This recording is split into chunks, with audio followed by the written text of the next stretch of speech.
Maths day programme ఏంటంటే పిల్లలు చూడండి ఏ విధంగా తయారు చేశారు. అన్ని ఘనాకృతి, శంకు ఆకారం, ఇవేమో బీజగణితం అండి. సూత్రాలన్నీ a+b² a-b² ఇవి సూత్రాలు ఇట్లా తిప్పుతుంటే అన్ని స్క్రీన్ మీద కనబడతాయండి.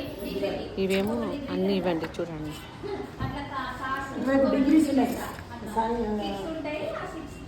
ఈ విధంగా తయారు చేశారు చూడండి, చాలా బాగా చేశారండి. ఇవన్నీ ఈ విధంగా తయారు చేశారండి. ఇవన్నీ తయారు చేసి ప్రజెంటేషన్ చేశారు, చాలా బాగున్నాయండి.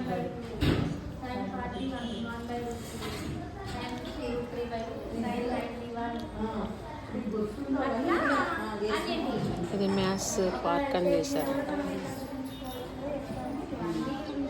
30, 45, 60, 70 ఇవి నేర్చు బేసిక్స్ కదా, మంచి ఇప్పటికైనా